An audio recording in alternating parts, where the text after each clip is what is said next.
நம்முடைய சந்ததியா இருக்கிறீர்கள்.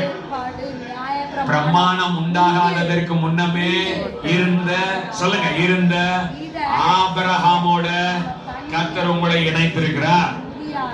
ஹல்லேலூயா. அதனால சொல்லுங்க, அதனால வாக்குத்தத்தங்கள் எல்லாம் உங்களுக்கு ஆமென் என்று, ஆமென் என்று இருக்கிறது. ஹல்லேலூயா. நீங்க நல்லா வாழணும்ன்றதான் தேவ சித்தம். நீங்க பெருகணும்ன்றதான் தேவ சித்தம். நீங்க உயர்ந்திருக்கணும்ன்றதான் தேவ சித்தம். இந்த ஏரியாவை நீங்க ஆளுகை செய்யணும்ன்றதான் தேவ சித்தம். உங்க குடும்பம் ஆமென் சமாதானமா இருக்கணும்ன்றதான் தேவ சித்தம். நீங்க இந்த பூமியில பரலோகத்தை சுமந்திருக்கணும்ன்றதான் தேவ சித்தம்.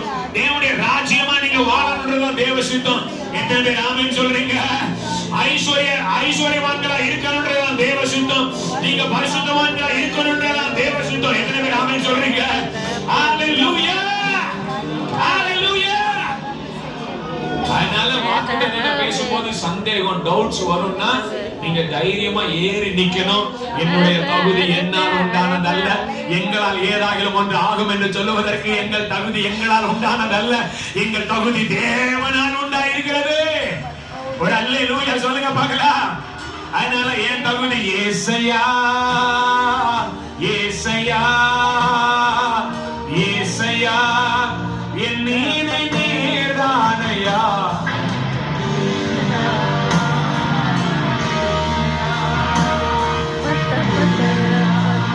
என் நீரை நீர்தானையா, யெகோவா ஷிக்கேனோ நீர்தானையா, எங்கள் நீதி தெய்வம் நீர்தானையா. ஓ யெகோவா ஷிக்கேனோ, எங்கள் நீதி தெய்வம் நீர்தான். ஆபத்து காலத்தில், ஆபத்து காலத்தில் வெட்கம் அடைவதில்லை நான்,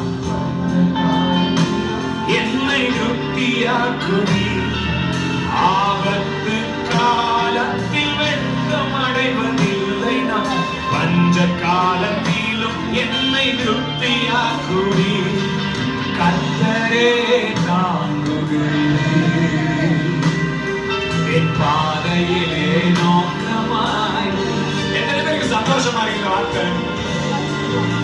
சர்வதில்லை, என் அடியை உறுதிப்படுத்துகிறேன். கர்த்தரே தாங்குகிறேன், கர்த்தரே தாங்குகிறேன், என் பாதையிலே நோக்கமாய். என் வழிகள் ஒன்றும் பிசகுவதில்லை, என் அடியை உறுதிப்படுத்துகிறேன்.